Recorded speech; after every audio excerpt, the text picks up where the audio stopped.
A Wing and a Prayer, Bombing the Reich, published by Lock and Load. This is a solitary game about daylight bombing missions in World War II.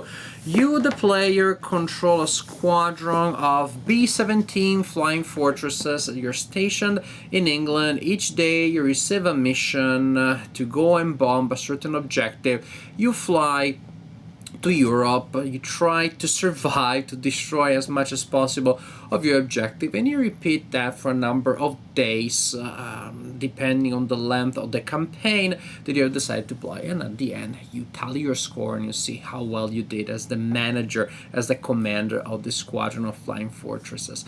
Probably you already, as a seasoned war gamer, started thinking about the titles that this one sort of like follows in the steps of.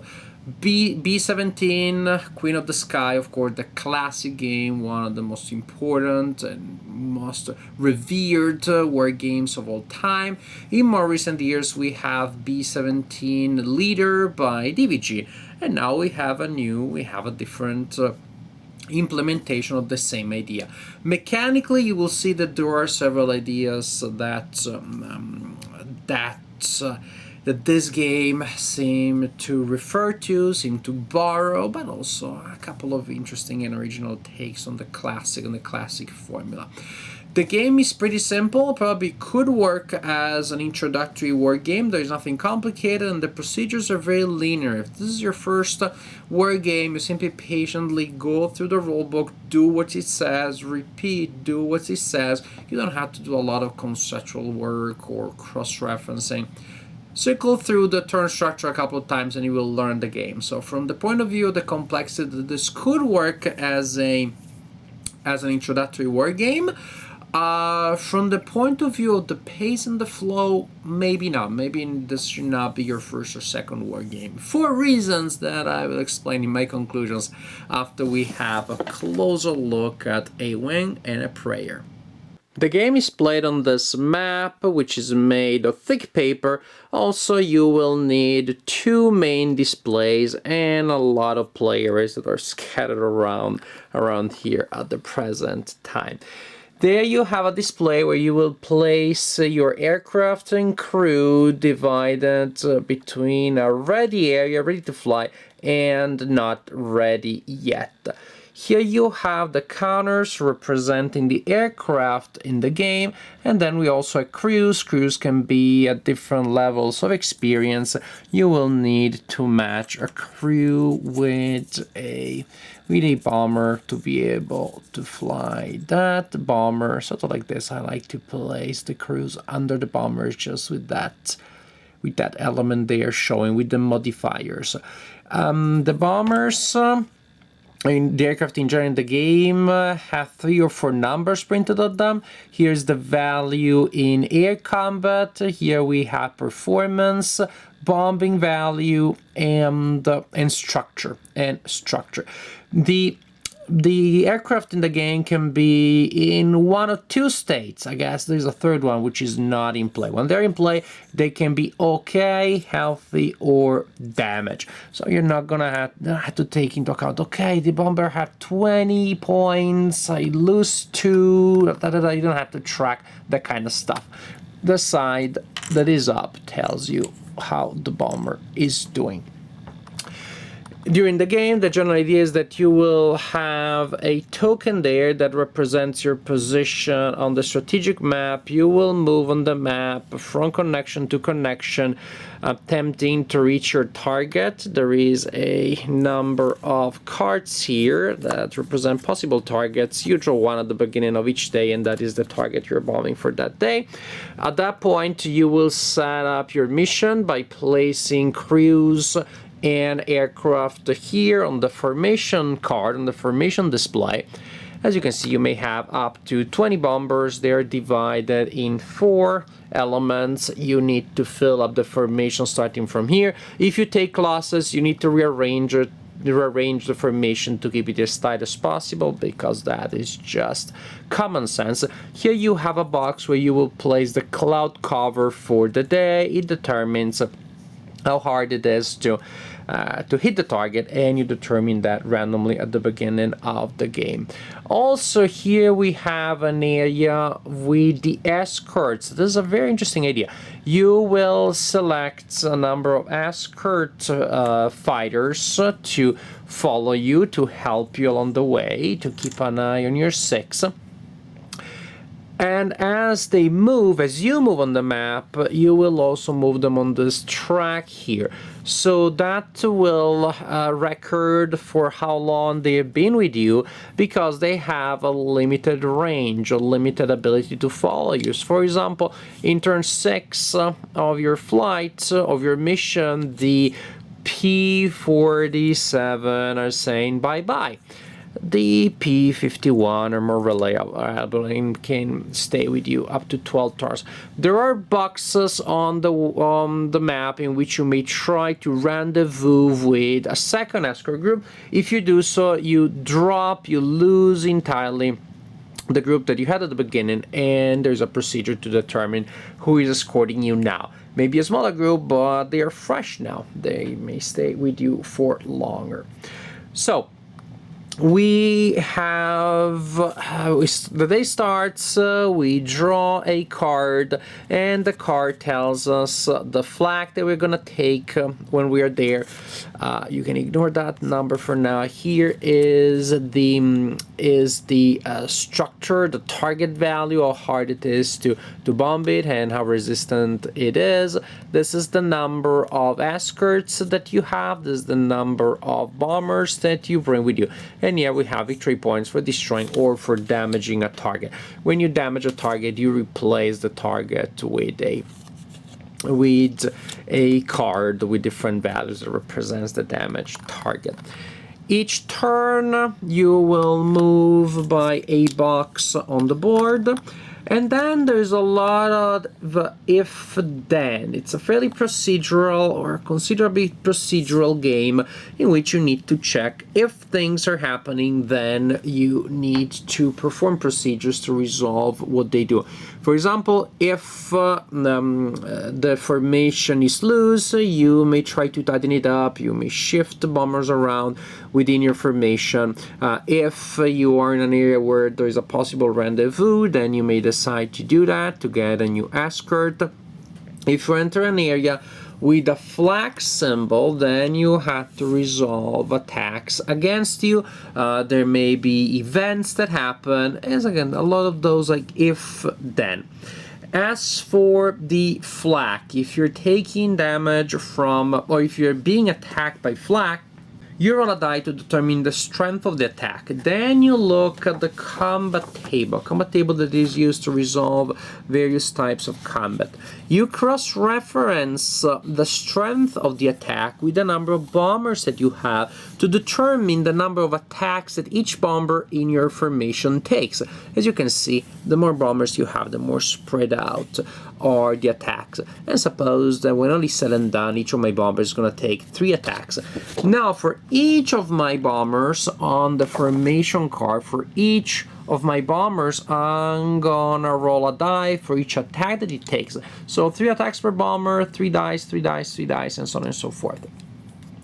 Each 6 that is rolled is a hit. For those 3 dice, I roll these 2, then I roll the 3rd die, I go 1 hit. Or, oh shoot, I got 2 hits. For each hit that a bomber takes, you roll a d6 again. This time, you add together the numbers that were rolled, say 9. You subtract the structure of that bomber, and then you check the damage table to see what happened there. And as you can see, there may be a first and second damage roll. There may not be damage at all. If the total damage was 2 or less, then it was ineffective and you simply continue in your mission. If you took light damage, then you roll a die here, and it tells you if you continue and maybe nothing happens, or if you're damaged, and then there may be further effects. Drop out means if you get that result, which you may get on the first roll with heavy damage, it means that bomber is out. is out of the fight. So after a while, some of your bombers may be missing, some other ones may be damaged, and that's just in the nature of things due to the theme. You continue like this, resolving events and stuff like that until you reach the target of your mission, which is, say, Metz in this example, and then you resolve a bombing procedure. Bombing procedure, you will resolve flak from the target against your formation. Then you will look at the combat table. This time you are the attacker. You look at the combat value, at the total combat value of the bombers that are still in your formation. So now this is the attack factor. You are generating that. You cross-reference that with 1. It's only one target. Remember, this is the number of targets. So 1, and you know how many attacks you get against that target. You roll dice, and again, you inflict a hit on for each 6 that you score.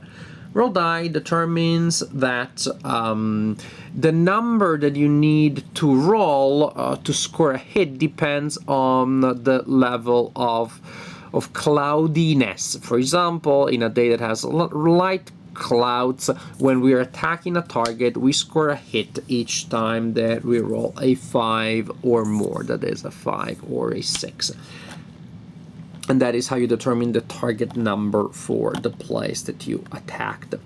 And then at that point, of course, you will want to make it back. The more you are in the air, the more likely you are to be attacked by enemy interceptors.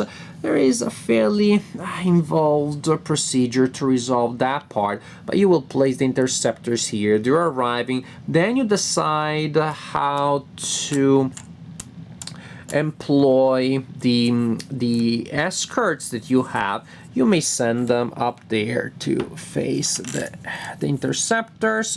Then there will be a round of combat there between the interceptors and the escorts that you send there. Also, then there may be a second round of combat. Then the interceptors that are still in the air will go through, will attack your bombers. The bombers get to defend against those attacks, and the interceptors get to attack. And that determines if your bomber group is going to be reduced or not, and if it is, by how much. You continue until you make it back here, and at that point you simply you kind of go to the debriefing phase, in which you assess how much damage you took, you score victory points, you place the aircraft that flew in the specific area, and so you just do all of that administration to get ready for the following day. Repeat like this for as many days as the campaign that you have decided to play is long, and then score the total number of victory points that your actions have given you, and that will tell you your level of success or defeat or failure in the game.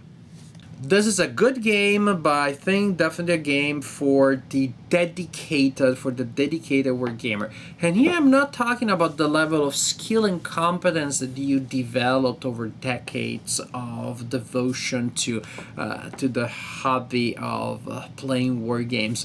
Rather to the taste, to a certain mental pace that you acquired, especially if you're passionate about history, especially if when you're playing a war game, it's not so much about the competition or even the thrill of gameplay, but it is about the history, it is about the theme, it is about seeing the possibilities, it is about exploring a historical situation, and that sometimes comes at a price. Some of the previous games about this topic, about B-17 bombing the Reich, are, shall we call them, decision light. They're not games that feel incredibly tactical, that you have a lot of maneuvers, that you pull some tricks here and there, and you have a lot of things that you can do. Which makes perfect sense to me given the theme. I don't want to see a B-17 maneuvering like a Spitfire. I want to see these big clunky pieces of metal full of bombs flying in as straight a line as they can. I want to see the escorts doing some crazy stuff around that. I don't mind that. But I want to see this bulky cube of scary B-17s going there, mowing through the sky, if such a thing is possible, dropping the bombs and coming back. In that sense, of course, plotting the course to your target, deciding where to go, is the main decision that you should make if you are in the position of a leader of a squadron of B-17s. So the game mirrors that. The game mirrors the fact that if you're in the right spirit, it feels so thematic, so appropriate. You are making the decisions that you should be making, not many more. On the other hand, if you are not in that spirit, if something doesn't click, if you don't click with the design, it can be described in mean terms as you roll a bunch of dice and see what happens. You roll more dice, who knows what happens, and then you roll dice and see what happens. It is a game in which, in a lot of stages, the game almost plays by itself. You facilitate the mechanics and you are seeing what happens. And again, to me, this is the perspective of not the person that necessarily is on the B-17, but is at home. I'm next to the airfield, listening to the radio and trying to figure out what happens. And at that point, there isn't much the person can do. The person that planned the entire operation is just waiting to see what happens. That sense of powerlessness, of inability to change things, feels very thematic. Again, it's different from most games in which you want to make the tough decisions, in which you're at the mercy, which you have more, I would say, more of an influence on luck, on how much luck you want to take and how much risk you want to face. Here you are much more at the mercy of luck and things that are outside of your control. And again, that is the perspective of the planner or the commander that is not there, that made those decisions. And then, like clockwork, that plan starts moving and you will have to see where it goes, which is not necessarily where you wanted it to go. Again, the sense of powerlessness, the lack of decision, sometimes in fairly long chunks of the game, may be one of the most fascinating or one of the worst elements of the design, depending on how you see it. In that sense, I was saying that this game is probably not a good introductory war game because it doesn't really show you some of the things that wargaming can do. It's a niche within the niche for players that are willing to pay that price of giving up certain decisions, a certain space of decision in order to experience the theme in a way that feels appropriate. It feels appropriate to the circumstances, the implications, the limits of the situation itself. There are some decisions you can make, especially when the interceptors attack you. Then you decide how many rounds of combat you want to have, where you're gonna send your escorts. It still doesn't feel very tactical. It feels fairly more abstract than you would have in other games of air combat, but you have more decisions that in many terms there's no going around it. This is how the game is. You roll dice, nothing happens this turn. I roll dice, okay, move, oh gosh, my interceptors are gonna run out of range soon. They're gonna leave me soon. I have to decide if I wanna make a rendezvous or attempt a rendezvous with another group. There are decisions here and there, but out of the game is yes, roll, nothing happened, roll, nothing happened, roll, nothing happened, which can be very interesting. In a certain sense, also reminds me of an element of the solitary wargame Ranger, which is one of the most exciting games that I know in which sometimes absolutely nothing happens. There are games in which the fear of an ambush, the fear that something terrible may happen, may materialize out of nowhere, sometimes is enough. Sometimes is all you need. In Ranger is about forward patrols. It's about patrol missions forward of enemy lines.